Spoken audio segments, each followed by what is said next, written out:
KIFT came about as an idea where we wanted to create works for children, wanted to create children's theater, and for us it was alien. But however, with a trip to Germany in 2015 and then South Africa, we had a training on how to create works for children. So when we came back, we said, you know what, let's start this. And then we had our first edition in 2016, which was quite very small. And then after that, we had the 2017 and then 18. And it just kept getting bigger and bigger.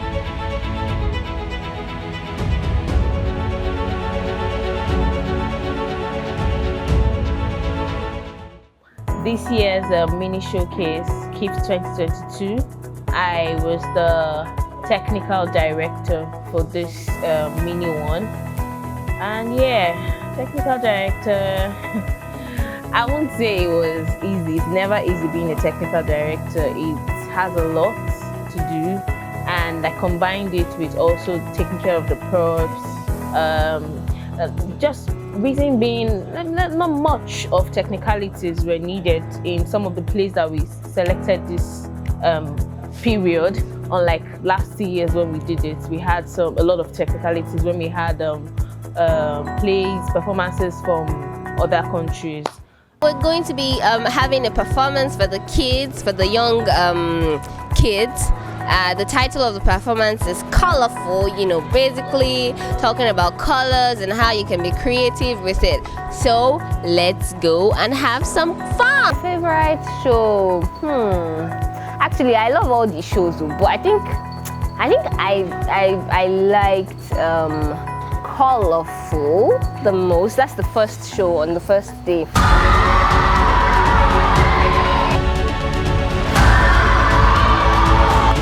I think every day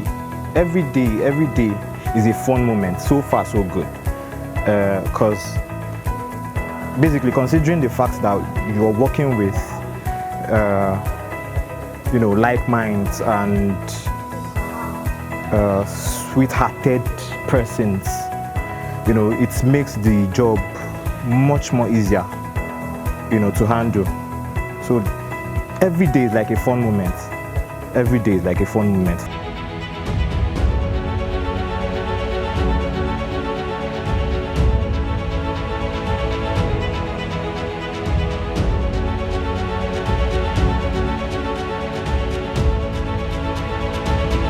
This festival has been amazing. Yeah, the experience has been amazing, and I must confess, this is my first time working with kids and selling the gospel of art to kids. It has been a whole lot of new experience to me, trying to see art from the kids' view. Honestly, I won't forget this in a hurry. Saw that they use a lot of color in this show. I learned that you can use everyday objects to make something fun if you are just creative. Great performance. I learned that you can use colors anywhere you are.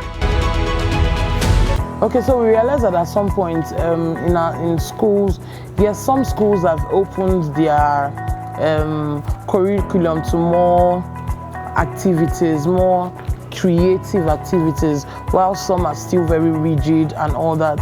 And then there's an issue of mental health again for both the teacher and the child.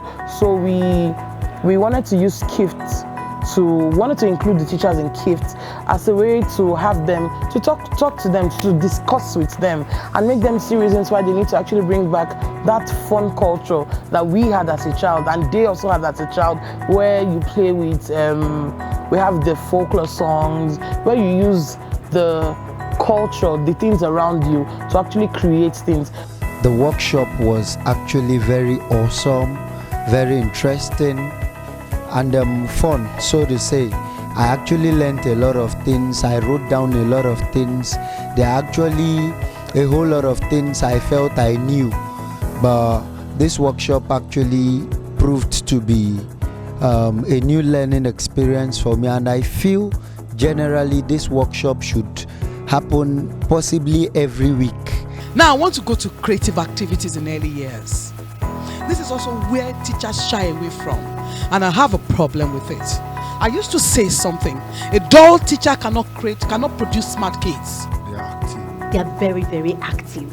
You need to go to the gym every morning. They ask a lot of questions. Hey, they are very inquisitive. They are very, very inquisitive. You know, when you see a child that is having what we call intellectual disability challenge, you understand, you don't just look at him that he's not doing very well in school. You want to look at other ways the child is not doing well. You understand? When you talk about IQ, you're not just talking about what the child can do in school. You're talking about how the child interacts with people. What are the practical things the child can do? You understand? But it is saddening that in the society we find ourselves, we pay 100% to only the academic side of the intellectual ability. It was really, really insightful and impactful. I learned a lot about child psychology and importance of play in a child.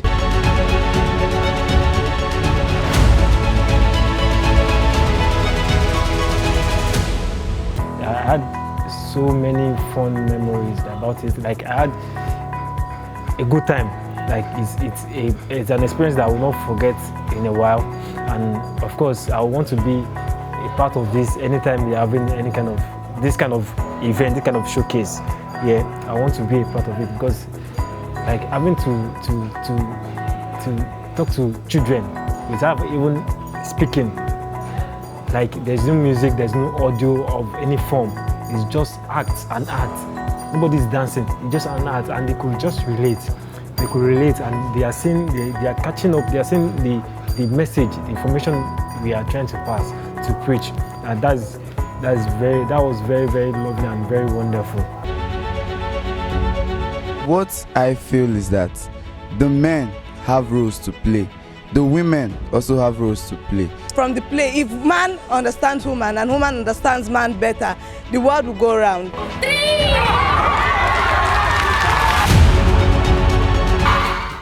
The setting up wasn't that difficult, although we're carrying some of the things were very heavy, but it's very cool. We could be able to manage, go through everything. We're still together.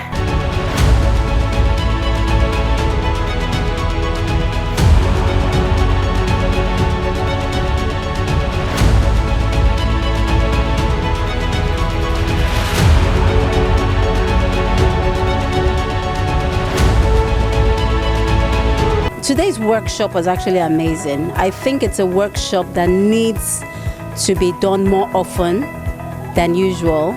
And so many teachers, so many parents, a lot of stakeholders in child education need to be a part of this. This is worth paying for.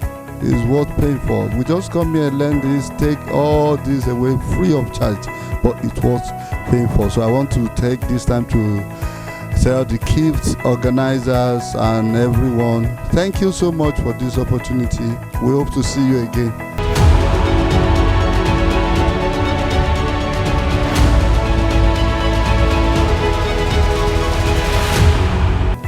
Well, the experience it's been a great experience. Well, I miss KIFT. That's what I should start with. KIFT is like a baby that we've been nurturing for the past 6 years. Even though it's a festival for children, and we started KIFT because we wanted to penetrate into, we wanted to open the mind of Nigerians to that thing called theater for children. And as a festival, it's very vibrant abroad, around the world, across some parts of Africa, as well as Europe. And we thought, Nigerian children are very creative. We should also, because in Nigeria, you know, you go to the theater, even though we are still trying to revive the theater culture, but you go to the theater, shows are not rated. You see children watching all kinds of shows, even shows that are not suitable for them. And it's not the best, you know. It's not supposed to be so. And then at the same time, theater does something for the kids. Storytelling does something for children. It helps them, it helps their growth, you know, it helps them mentally, psychologically, emotionally, physically. It helps them in different ways. And then we thought that we needed to start this you know, to create works that are appealing to children, work that will stimulate their thinking, that will help them with critical thinking, making decisions for the future. And there's a research actually that says children who are exposed to theatre grow up to become better than those who did not. This was a very enjoyable show.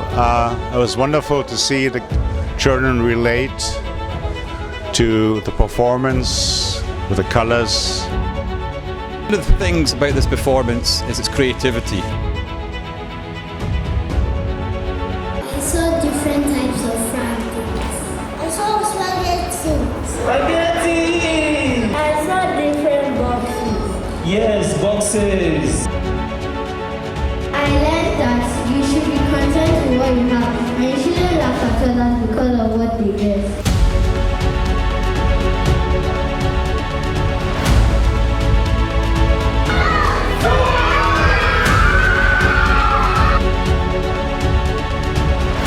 We are very grateful for inviting us for this play. It was a very wonderful one. Thank you very much.